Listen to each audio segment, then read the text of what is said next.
Hello, hello beautiful. Does this spark joy?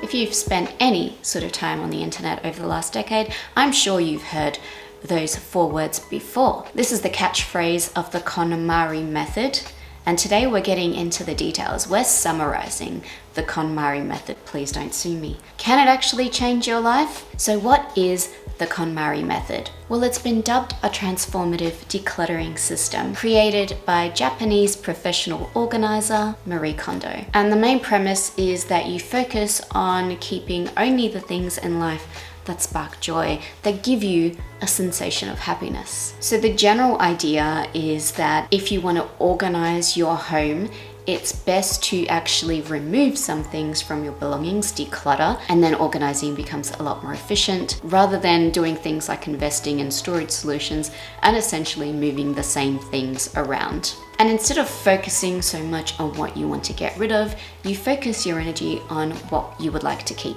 The ultimate goal is to curate a home filled with things that make you happy or spark joy by removing the distractions. So here are some of the key KonMari method rules. Rule 1 is to do all your decluttering in one go. The bulk of your decluttering within the space of a day or a few days or a week. The quicker you go through the process, the more transformative the results are. And then after that, you just tidy consistently. It's more just about maintenance. The tip is to always start your decluttering in the morning when you have the most energy to make big decisions and to avoid distractions. So do not organize or declutter with the TV on, listening to a podcast, etc. Focus instead on the task at hand. If you have too many distractions, you won't be able to truly engage with your belongings. Rule 2 is to organize everything into categories, not location. So you don't clean room by room, you clean by category of objects. And the KonMari method breaks down your belongings into 5 distinct categories. The first is clothing. Gather all your clothing from any spaces where it is in your entire home, bring it all into one space, put it on your bed or your floor, and then you further categorize that clothing into bags, your pants, your tops, etc. The second category is books, and you are organizing these books by what makes you happy, not by what you plan to read or what you have failed to read in the past. Category 3 is papers. Group all your paperwork, mail, documents into subcategories. For example, things that are urgent, miscellaneous, things that just need to be filed.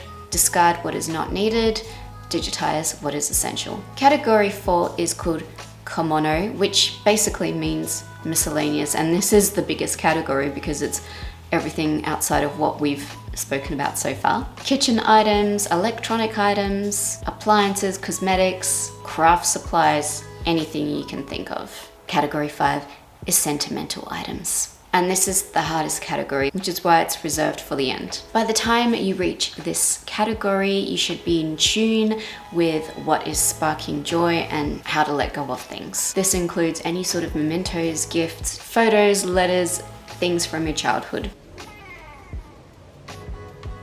So whenever you are going through each of these categories, you want to find all the items in a specific category and put them together in the one space. You do a wholesale assessment of what you have, and if you have a large home and you have many belongings, you might find that you have duplicates, or you have things that are broken down, or things you didn't even know you had, useless things that don't really have a purpose anymore. When you have the wholesale picture of each category, this is when it's easiest to let go of things. And this is where the decluttering rather than organizing principle really comes into play, because most people will be able to declutter something from each of these categories. So when you do go back to reorganizing, then each of those categories should technically take up less space. So you have less belongings to deal with. Does it spark joy? And this is the cliche that we all love and know. Now, obviously, not every single item is going to spark joy. Not every single item is going to bring you a thrill. There are some things that are very practical. So consider also the joy of the practicality of having versatile things that you need in your life that maybe aren't really that exciting, you're maybe not really that emotionally attached to. So the idea is that you pick up every single item,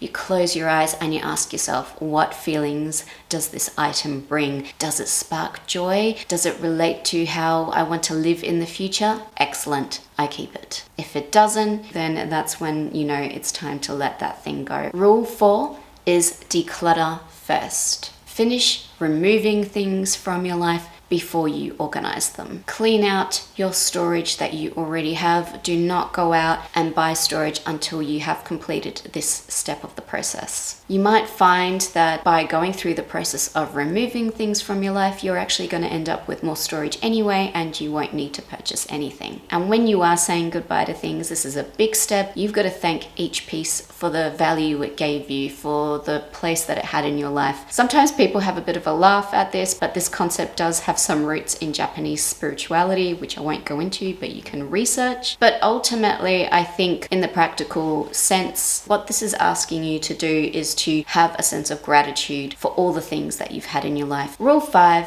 organize in categories. You find a specific home for a specific category of life, and you make sure it's somewhere logical so it's easy to access. Now, the KonMari method has a very specific way of organizing your wardrobe, which honestly, I personally don't use this method, so I can't vouch for it, though I know that there are many people out there who have used this organizational system. Here are the steps of storing your clothing according to the KonMari method. So step 1 is how you store things in drawers and shelves. Instead of stacking pieces on top of each other in such spaces, what you are doing is you are flipping them, making sure that they are horizontal. So they are folded in a specific way. They're all visible and all easy to access. There is a specific KonMari fold that you can research. I'm not familiar with it, but it basically ensures that your things are easy to access. Now, do you want to be folding your things every single time you put them back in a space, a specific way?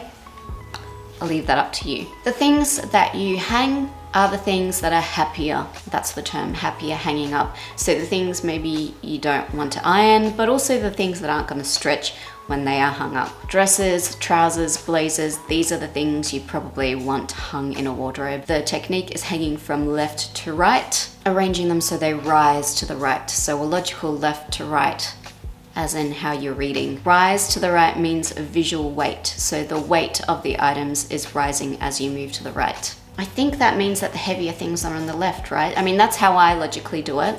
And I don't know if this is correct. Like coats and jackets would be on the left.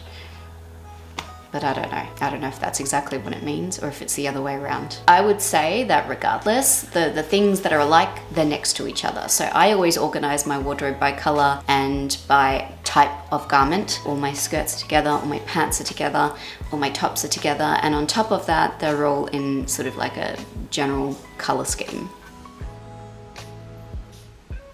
So the KonMari method has been used by millions and millions of people. The lady has published books about this process. It's a very popular system for a reason. I think a lot of people do find success with it. And for those people who have never decluttered before, never considered the concept, this is a gateway drug to keeping your things tidy and neat. So if you are someone who has never organized your life, perhaps you need to get into the KonMari system, and I hope this video has been able to help you with that. There are many people who claim that the KonMari method has been life-changing for them, but what do you think? Has it worked for you, or would you like to try it? Please let me know what you think. I always love hearing from you, and on top of that, it really helps me out if you A, subscribe, B, like this video, and C, comment below. The more activity I have on my videos, the more I'm able to connect with advertisers, the more content I'm able to bring you more consistently. If you change your mind, you can always unsubscribe.